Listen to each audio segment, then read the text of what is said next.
Hello మా video నచ్చిందా వెంటనే లైక్ అండ్ కామెంట్ చేయండి. ఇంకా మా Andhra Vilas movie news channel కు సబ్స్క్రైబ్ చేసి నూతన వీడియోల కోసం బెల్ ఐకాన్ ను క్లిక్ చేయండి. ప్రపంచంలో రెండో అతిపెద్ద సినీ పైరసీ మార్కెట్గా భారత్ నిలుస్తోంది. ఇటీవల హైదరాబాద్లో భారీ పైరసీ గుట్టు రట్టు కావడంతో ఈ సమస్య తీవ్రత మరోసారి చర్చకు వచ్చింది. పైరసీ వినోద పరిశ్రమకు లక్షల కోట్ల నష్టాన్ని మిగులుస్తూ ప్రభుత్వానికి కూడా జీఎస్టీ ఆదాయాన్ని కోల్పోయేలా చేస్తోంది. ఇటీవల హైదరాబాద్ పోలీసులు దేశంలోనే అతిపెద్ద సినీ పైరసీ గుట్టు రట్టు చేశారు. 5 ఏళ్లలో 1.050 సినిమాలను పైరసీ చేసిన 5 నిందితులను అరెస్టు చేశారు. ఈ నేపథ్యంలో దేశవ్యాప్తంగా పైరసీపై చర్చ మొదలైంది. భారత వినోద పరిశ్రమకు పైరసీ బొమ్మ చూపిస్తోంది. విడుదలైన రోజే పైరసీ వెబ్సైట్లలో సినిమా దర్శనమిస్తోంది. అంతేకాదు, పైరసీ భూతం చట్టానికే సవాల్ విసురుతోంది. పైరసీ సమస్య ఒక్క సినిమా పరిశ్రమకే కాదు, టీవీ, మ్యూజిక్, సాఫ్ట్వేర్, పబ్లిషింగ్ రంగాలకు విస్తరించింది. ప్రపంచవ్యాప్తంగా గత ఏడాది పైరసీ వెబ్సైట్ల విజిట్స్ 21,630 కోట్లు నమోదయ్యాయి.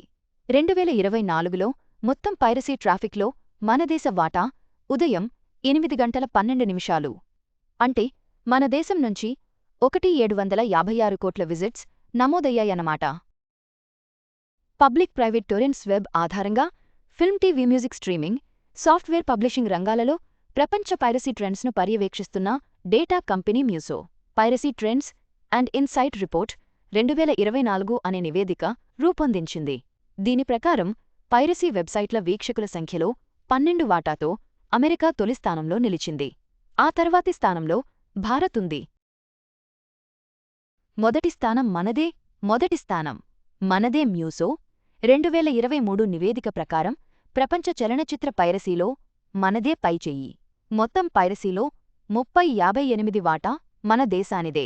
యుఎస్ ఉదయం 6:26, టర్కీ 5.75 వాటాతో ఆ తరువాతి స్థానాల్లో ఉన్నాయి.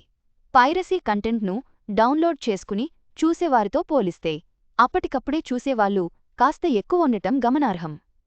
వినోదం ఇప్పటికీ ఖరీదుగా ఉండడం, అందుబాటు విషయంలో కస్టమర్ల అంచనాలను అందుకోలేకపోవడం వల్లే పైరసీ కొనసాగుతోందని నివేదిక వెల్లడించింది.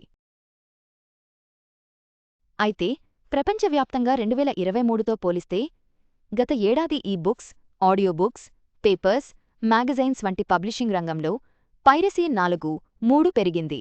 జీఎస్టీ నష్టం రూ. 313 కోట్లు.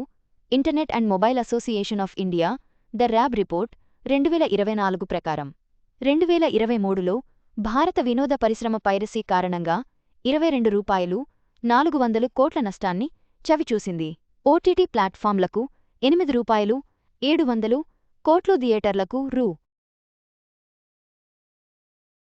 13.700 కోట్ల నష్టం వాటిల్లింది. మొత్తంగా ప్రభుత్వానికి జరిగిన జీఎస్టీ నష్టం రూ. 4.313 కోట్లు. సాక్షి స్పెషల్ డెస్క్ పైరసీ భారత వినోద పరిశ్రమకు పెను సవాలుగా మారింది. భారీ ఆర్థిక నష్టాలతో పాటు చట్టానికి కూడా సవాల్ విసురుతోంది. ఈ సమస్యను సమగ్రంగా పరిష్కరించడం ద్వారానే భారతీయ సినిమాయితర వినోద రంగాలు పురోగమిస్తాయి.